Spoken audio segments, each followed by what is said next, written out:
Hi, I'm Eric Grant from Sailrite. In this tutorial video, what we're going to do is we're going to show you how to make a box cushion for a flotation, or what is called a closed cell foam, or even an extra firm foam. The principles are a little bit different for this type of foam because it doesn't compress like a regular upholstery foam would. So we have to add more in the plates and a little bit more in the boxing size to accommodate the fact that the foam doesn't compress much. If you compress this foam much, it'll bubble out. And so the principles are slightly different than our regular traditional box cushion with upholstery foam, and that's why we made this video, because a lot of you are asking about how to use closed cell foam, which is often used in cockpit cushions for those of you that are liveaboards on your boats. So as you can see, this cushion was made with a 90-degree corner. It does not have rounded corners. If you wanted to make rounded corners, you would cut your foam. This is 3 inches of closed cell foam or flotation foam. And then you'd add the 1/4 inch, including the 1/4 inch for around the foam. So when you're cutting your foam to size, this is a flotation foam, or sometimes called closed cell foam, you need to add a 1/4 inch around the entire perimeter. Our foam is going to be 22 inches by 24 inches when its finished size is done. So we're going to cut it 22.5 by 24.5 to add that 1/4 inch around the perimeter.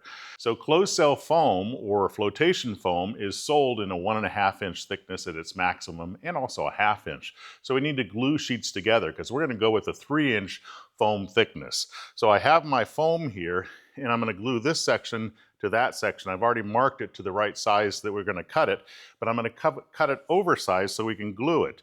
So I've struck a line here in the middle, and we're going to use the Sailrite blade foam saw to do this.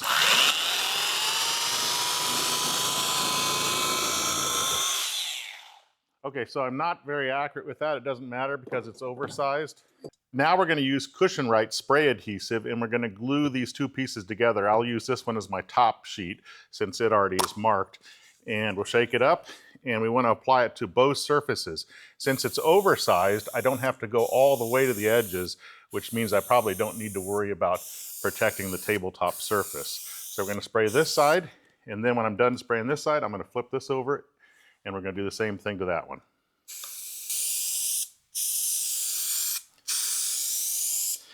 After applying the glue to both surfaces, we do not want to bond it together until the solvents evaporate. So I'm going to wait a few minutes, and then I'm going to touch it with my finger and make sure the glues don't transfer to my finger. When that happens, it's ready to bond it together. Okay, now the glue is not transferring to my fingers, so the solvents have evaporated. So now we're going to bond it together, and it's oversized, so I don't have to worry about matching up the edges completely.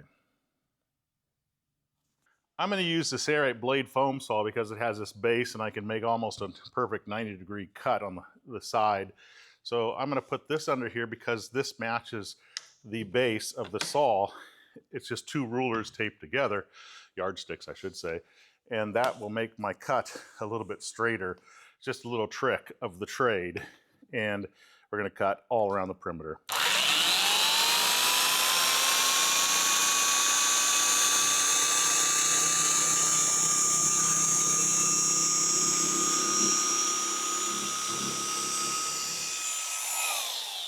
Very nice.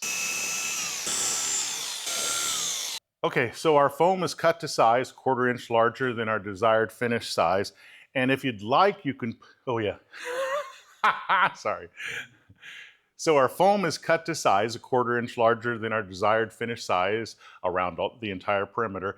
If you'd like, you can put a batting, a polyester batting on the top and the bottom, which will give it more of a rounded feel. Now it will not give you more padding. The only thing it does is it gives it a rounder appeal, and you can bookend it. So if I were to place it on top, it'd be like this, cut to the exact size of the foam, and then I'd put one on the bottom if I wanted it to be rounded on the bottom as well. And that would be included in our calculations for the boxing. We're not going to do that. We're going to set this aside. You would glue this to the flotation foam or your high density extra firm foam. Now we're going to take some measurements of our foam so that we can cut our fabric to size. So I'm going to clear the table and we'll start with that. Okay, so the first thing I'm going to do is determine the boxing length. And I've marked the back edge here, zipper. This is where I want the zipper to be placed in the boxing. And so I'm going to take my soft tape measure and I'm going to measure from that side going all the way around my foam like this to determine the length of my regular boxing. And I get 70 inches from this corner to this corner, leaving out the zipper part. So I'm going to write that down, 70 inches, and I'm going to add 10 inches to that. So I'm going to cut that at least 80 inches. It doesn't have to be exact in length. We just want a little bit extra. And then for my zipper side, I'm going to measure the length of it. It's 24 and a half, and I'm going to add 4 to 5 inches.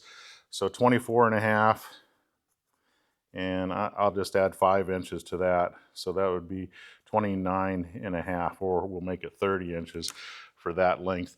Now, for the size of the foam, we know that this is 24 and a half by 22 and a half, and we want to make the plates a 1/4 inch bigger. Why is that? Because this foam, when you compress it, it has a tendency when it's a extra firm or flotation foam to bend up like this when it's compressed, and we don't want that. So this is actually a different rule than a regular box cushion because of the foam that we're selecting. Usually the plates, top plate and bottom plate, are cut the exact same size as the foam. Not for this. We go a 1/4 inch bigger all around the foam size, which is already cut oversized. I hope that makes sense.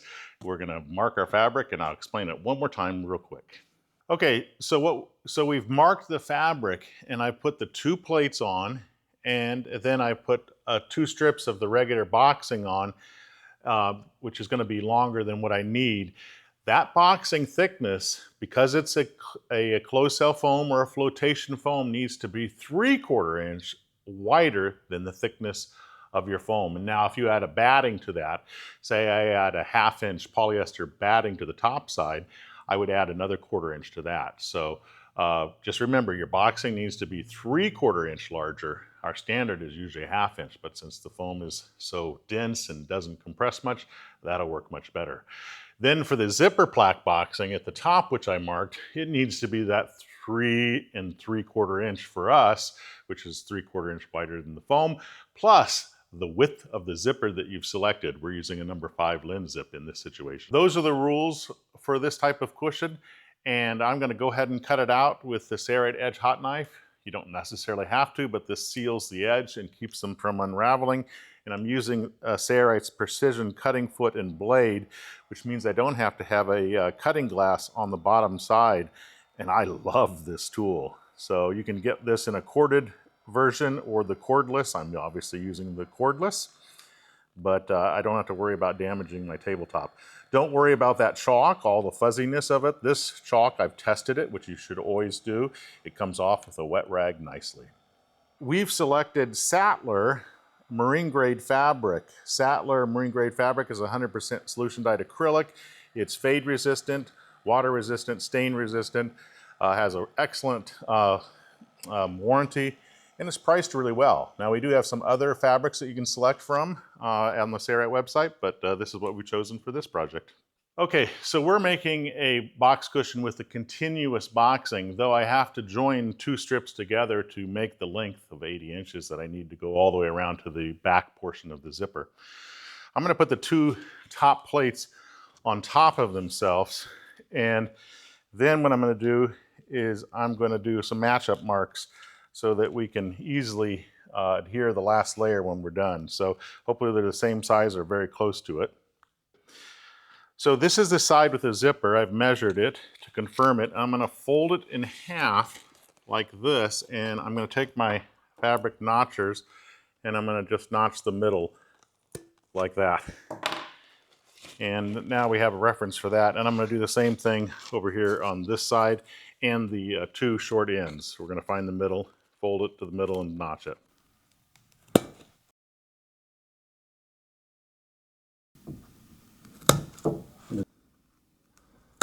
Okay.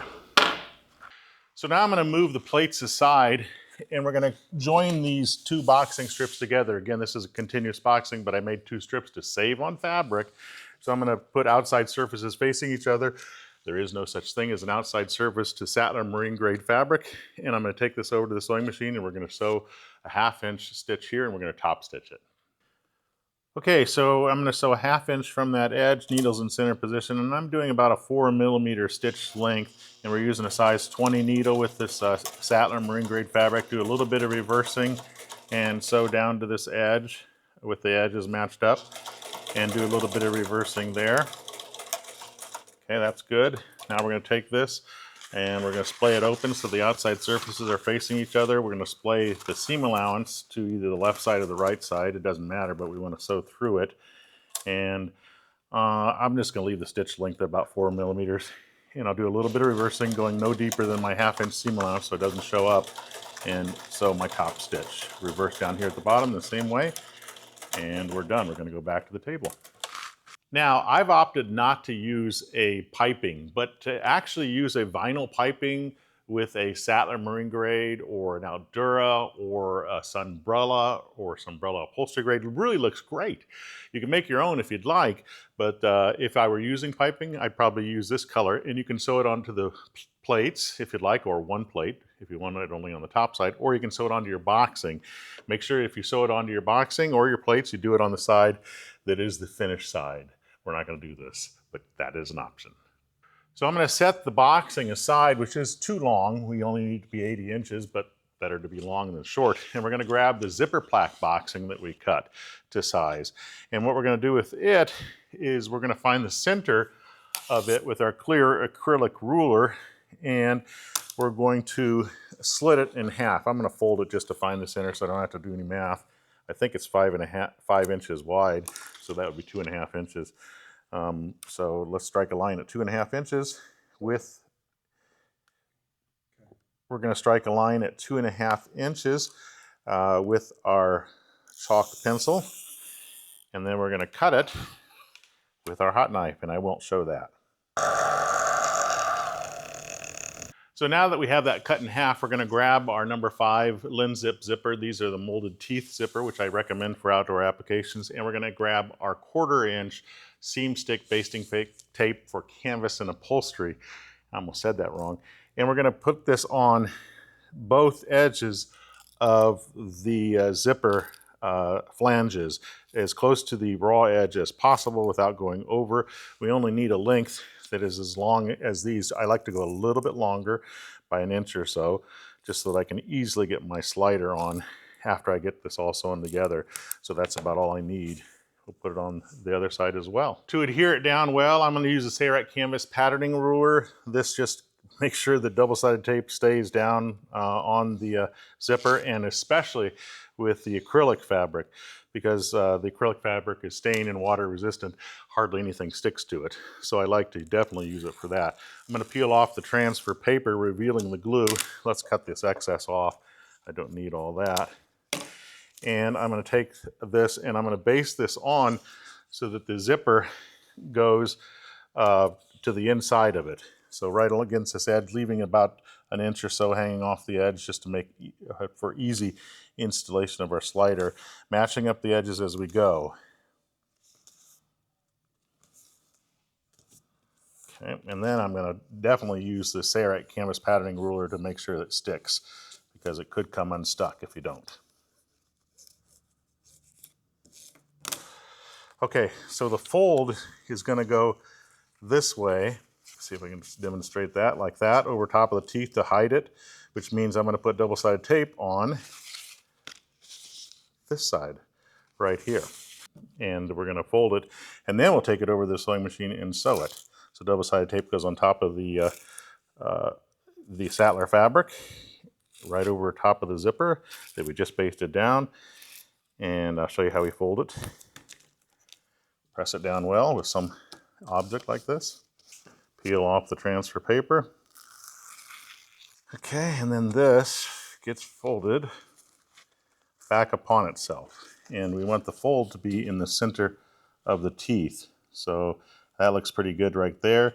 I'm going to stick it down, and then I'm going to move my finger to about 4 inches down. I'm going to stick it down there, right where I like it. And I'm going to do this all the way down the length. And then I'll press it down firmly to make sure that I like it and it's stuck where I want it. If I don't like it, I'll just peel it up again and re-stick it. Okay, you can see it's becoming unstuck as I do it because double-sided tape doesn't like to stick to it, but it's already been creased, so it has a little bit of a memory, and I'm pretty happy with where it's at. It's almost in the center of the teeth, and I'm going to press it down so that I'm not over top of the teeth. So it kind of, I press it where the fold is, and I also press it where the double-sided tape is. That way it stays basted well. And we're going to take this to the machine. Okay, I like to sew with the zipper up. I don't have to, I could sew it this way, but I think it's easier just so I know exactly where the teeth are. And I'm gonna lower my foot and I'm gonna move my needle to the right to get closer to those zipper teeth. And I've still got about a 4mm stitch length. I don't wanna go any shorter than that because it could pucker up the fabric. And I'm gonna do a little bit of reversing here. And since everything's basted, we just have to make sure that it stays basted and sew right along those zipper's teeth all the way to the other end and do some reversing.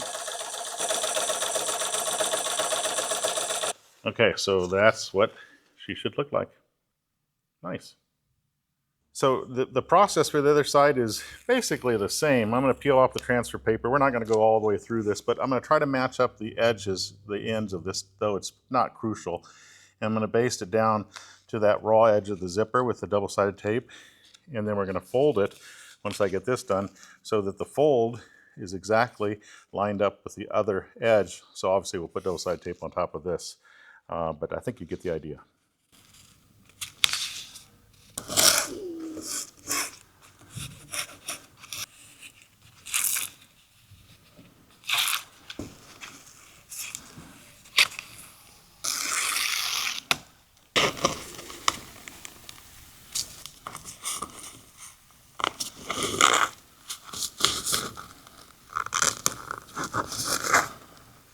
If you've done it right, it should equal almost the same size as your boxing, which it does. It can be a little bit off. We're going to sew this side just like we did this one with the zipper up. Sew down here.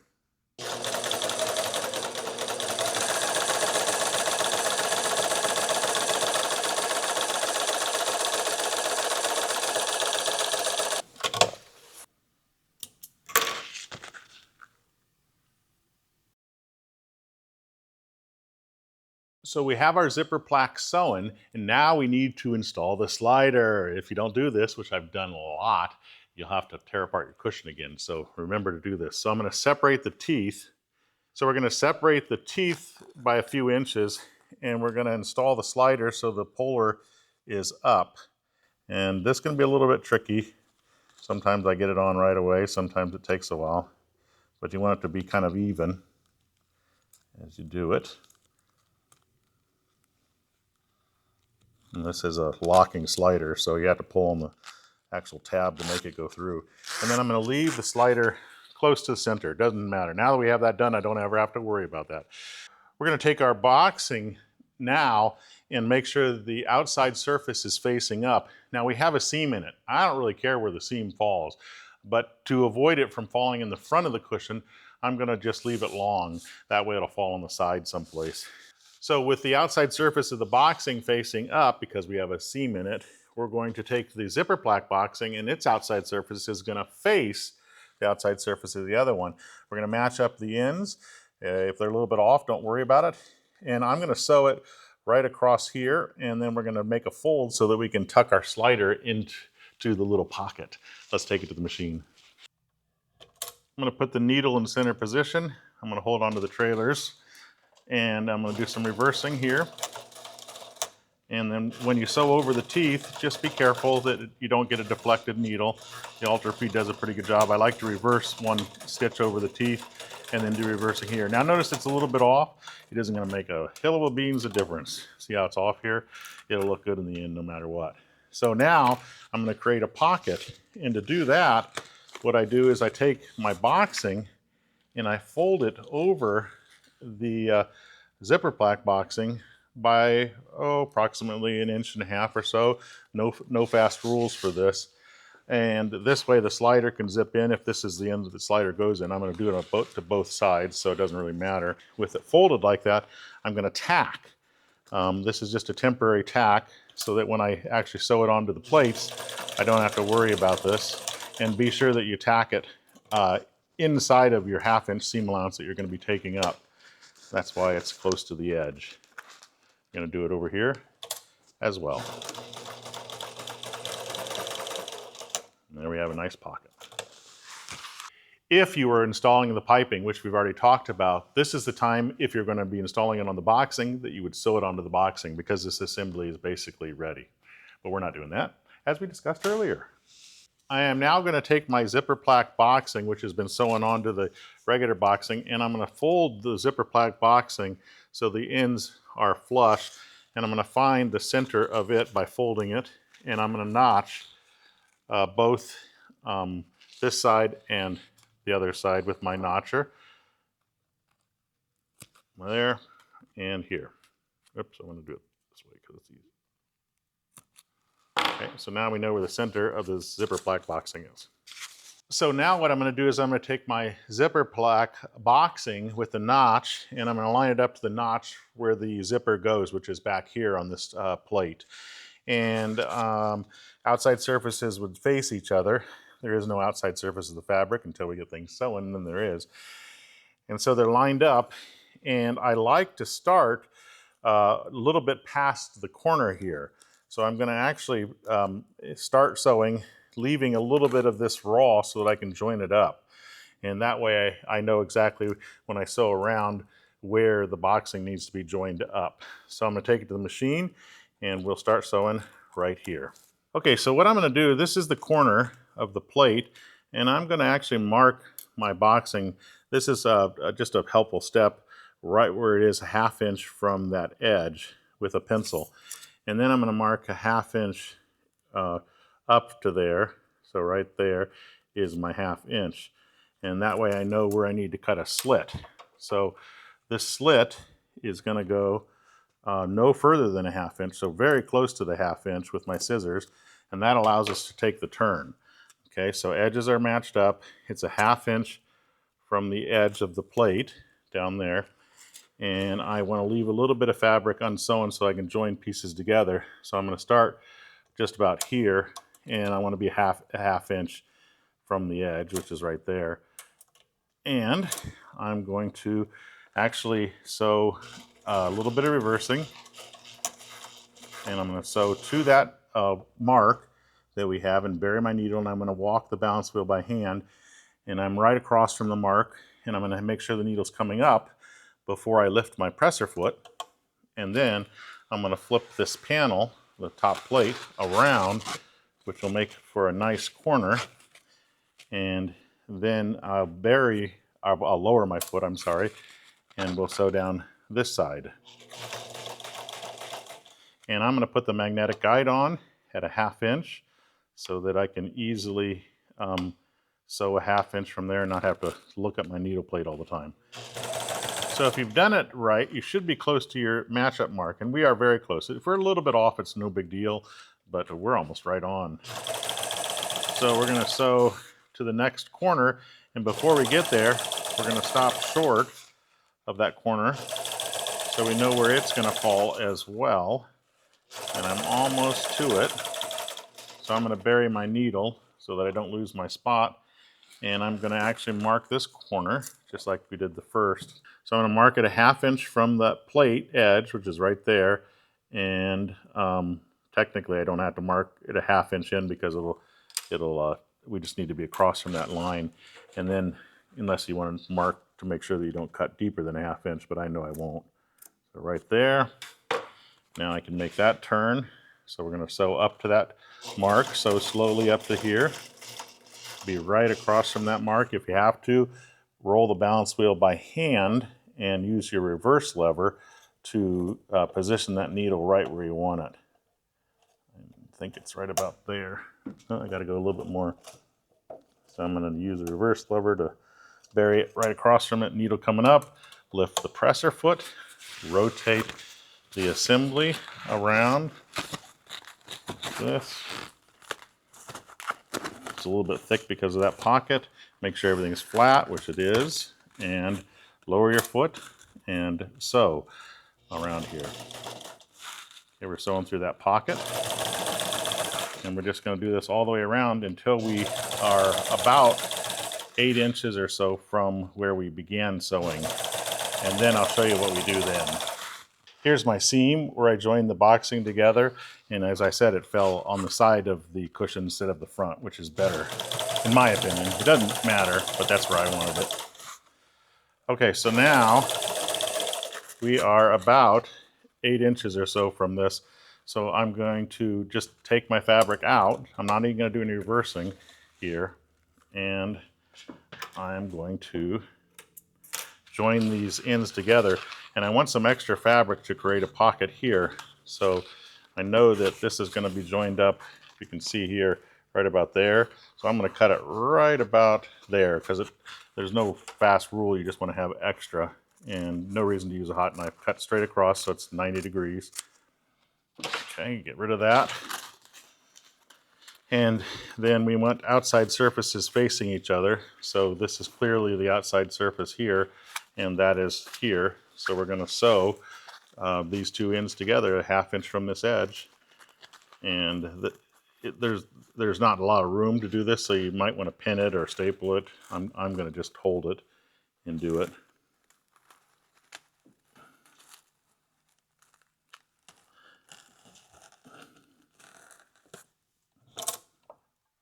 Don't lose my thread out of the eye. Okay, good, it didn't.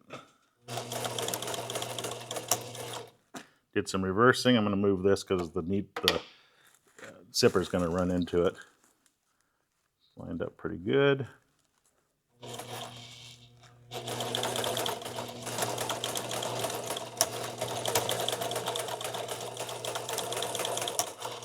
Okay, that just keeps our slider from coming off. And cut that. And now what I do is I put this back in the sewing machine, and we start 1 inch or so, or 2 inches where we left off, over top of our previous stitches. And that way I don't have to do reversing. So just make sure you're on top of your previous stitches. Okay. And when we get to here, we're going to take this excess fabric and we're going to fold it into this area. So what I've got this plate, and I'm going to create that pocket again like I did here. Now I made a mistake here and cut a slit way too far from the corner. Ignore that slit. So we're going to tuck that fold in so that we take up the excess fabric and everything is laying nice and flat all the way to where we started sewing here. And you can see that everything is nice and flat. This is a little bit off, but again, it's not going to make any difference. And I'm going to sew.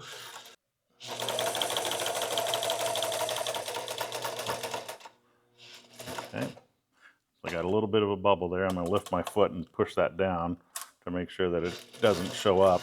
And you can see I'm a little bit off from my previous stitches. So what I'm going to do is I'm going to reverse here. Actually, I think it's going to be okay. I think we're going to be fine. I'm right at that corner. I was a little bit concerned about it because it's a little bit off, but we can inspect it and I can make modifications if I need to.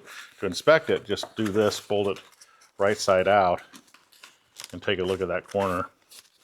And are you happy with it? Yes, I am very happy with it. I think that looks great. Now we have the boxing sewn onto the top plate.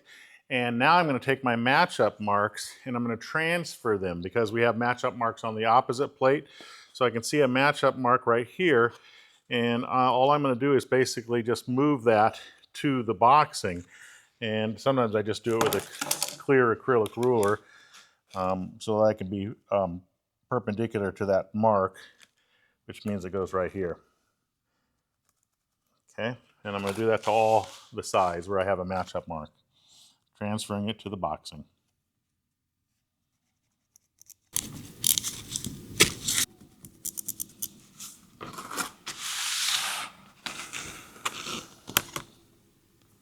Sorry about that. Then to make sure that the marks don't go away, because I did it with chalk, I'm going to use the notching pliers that are available from Sailrite. Now we need to make sure that outside surfaces of the back plate or top plate, whichever you want it is, are facing each other. There is no outside surface to this Sattler Marine Grade fabric, but the zipper goes back here. And so what I'm going to do is I'm going to take this plate and I'm going to put double-sided tape all around the perimeter, which just makes it easier for you to make sure that everything is matching up. I'm going to take the 1/4 inch seam stick basting tape for canvas and upholstery, and I'm going to apply it on the outside surface of the next plate all around the perimeter. This is a helpful hint for those of you that haven't sewn a lot of cushions, so that you can match it up before you take it to the sewing machine and sew. And I highly recommend it for DIYers. When you turn a corner, just bend the tape and get close to that raw edge of fabric all the way around. Okay, with that done, you definitely need to adhere it down well with a heavy object like the Sailrite canvas patterning ruler. Otherwise, the double-sided tape will not stick well to the fabric. This is the side with a zipper because it's longer. So I'm going to peel off the transfer paper, revealing the double-sided tape. And I'm not going to peel it all the way off. I'm going to peel off basically a little bit past this corner. Then I'm going to take this assembly that we just sewed. This is the zipper sides, and it's notched. And we have a notch here. And we're going to match up those notches. You can see that notch right there. There's a notch. Matched up. Edges are flush. We're going to go around. And then I'm going to come around here, base to this corner. Now we are going to have to cut those slits that are a 1/2 inch from the corner to enable this fabric to take the turn. So when we come to the corner of this plate, I'm going to mark it at a 1/2 inch, which I've done here with a pencil. And then I'm going to take my scissors and I'm going to cut no deeper than a 1/2 inch at that mark, not cutting the top plate, just the boxing, which should be right about there. And then I'm going to take this corner, I'm going to lift up this double-sided tape transfer paper so I can reveal the glue, and I'm going to baste it down and have that turn the corner like it is. And now here's that excess fabric that is not sewn down that creates a pocket. So I want to basically have that be the same as it is on the other side, which I believe is right there. But we'll find out for sure when we get to the match-up mark, which is right here. So we'll know whether or not we folded it directly across at that point. And if not, we can make adjustments. So the match-up mark is there. So I'm a little bit off. So what I'm going to do is I'm going to lift this up. This is the nice thing about using double-sided tape. Make an adjustment to the fold so that I get more fabric. And my match-up mark is very, very close. And we continue all the way around, and we'll do the same thing at all those corners. So I'm going to try to hold this out of the way so we can get this on camera. I'm a 1/2 inch from the bottom plate. I'm going to mark the fabric, and then I'm going to, let's just take up the fabric so you can see it a little bit better. There's my mark. I'm going to cut perpendicular no deeper than a 1/2 inch. Should be right about there. And then I'm going to baste to that locale. And I'm going to make that turn. As you can see, it makes kind of like a square. That's really important for long cushions. If you had a really big cushion, you want to put the match-up marks even closer, maybe 12 inches to 14 inches apart, which will help you match it up as you baste. All right, once you're happy with the way it's basted, it's not a bad idea to staple within your seam allowance, so very close to the raw edge. And sometimes I use match-up pliers to kind of pull an assembly over and then hold it in place, and then I can staple close to that edge, which is still outside of my seam allowance area. And I did place a few staples around the perimeter just to hold it in place, because double-sided tape doesn't hold permanently. We're now ready to take this assembly to the sewing machine now that everything's in place and sew around the perimeter. I'm going to put my magnetic guide at a 1/2 inch for my seam allowance. My needle's in center position, and my stitch length is about at 4 millimeters. We're going to just start sewing anywhere. This is just one of the edges. No reversing at the beginning. We'll just sew over those previous stitches by a few inches when we reach them, when we go all the way around. When you get to the corner, just hold your assembly down and make sure you don't have any bubbles anywhere that you're sewing. And I'm going to grab that fabric and pull it out just a little bit to keep that corner. And then when I get a 1/2 inch from that edge, which is right about there, the needle was already coming up. I'm gonna lift the foot and pivot, make sure the fabric is flat so I don't sew any wrinkles in, and sew down this edge. And that's all there really is to it. Just make sure the fabric is lined up perfectly, and because we stapled it, it will be. We'll sew a 1/2 inch around the entire perimeter. Needle coming up, lift foot, pivot, make sure the fabric is flat. So now we're coming up to the previous stitches, and I'm going to just make sure I sew in line with those right over the top by a few inches. And that should be enough. Okay, so now the final step before we turn it right side out is to cut some of the excess off of the corners, and I'm going to use the hot knife to do that. It basically creates kind of like a square, and there's no reason for that fabric to stay there because it'll just bulk up. I don't want to go into my seam allowance. I'm going to turn the fabric because it's just easier for me. Hopefully you can still see that. But that takes out that fabric, and I'm not in the seam allowance. So I'm going to do that to all the corners, including the corners up here as well. What I'm going to do now is I'm going to turn it right side out. The zipper's slightly open, but you could move the slider if it were not. And I just pull it apart with my fingers like that. And then I grab the slider and I zip it all the way open. Make sure it's all the way open because that'll make it easier for you to insert the foam. Now we have to grab the corners and pull it right side out, and we'll inspect the corners. If we have to do any restitching, we can turn it right or wrong side out again and restitch them if they don't look good, but I think they're gonna look good. So take your fingers and poke the corners out. This is a marine grade fabric, so it's rather stiff. And inspect the corners. Make sure you're happy with them. Yeah, that looks good. We're gonna do this all the way around.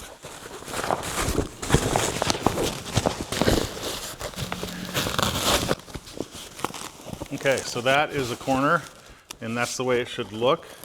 If this is a 90-degree corner on the top or the bottom, and you can see it looks really nice. So we are ready to put our foam inside. We have our foam, and this is the side with the zippers, so the zipper's facing me. And if you'd like, you could sew in a top stitch. Either the top stitch can go in the top plate, usually it goes in the side, all the way around the top of the cushion if you choose. We're not going to do that. So I'm just going to put it inside. It will be a tight fit. We designed it that way. I actually fell off a ladder on Sunday, so I'm not feeling the best. So this side's killing me, so it's harder to get this in. Couldn't do it, Seth. Couldn't do it. What a weenie. All right, so I've got it pushed in, and as I said, it is difficult to get in there, but once you get it in, she will go in. And then you have to work the fabric around your corners. And it's a good idea to have the seam allowance either go on the top or the bottom so that it looks more uniform. But I think that corner is looking pretty good, and we haven't even got it zipped up. So put your hand inside, work that foam into the corner until you get a pleasing look. And you got your seam allowance right at the edge of the foam. And if you have to, push the seam allowance down the side, which is what I'm going to do by putting my hand in here and shoving it down to the boxing all around the perimeter, which will give us a better looking appearance. It won't be so wavy around there. This is why you want to push those corners out before you get to this point. This side doesn't have the slider, but that's fitting into the corners nicely. This side has the slider, but that corner needs to be pushed out, so I'm gonna put my finger in there.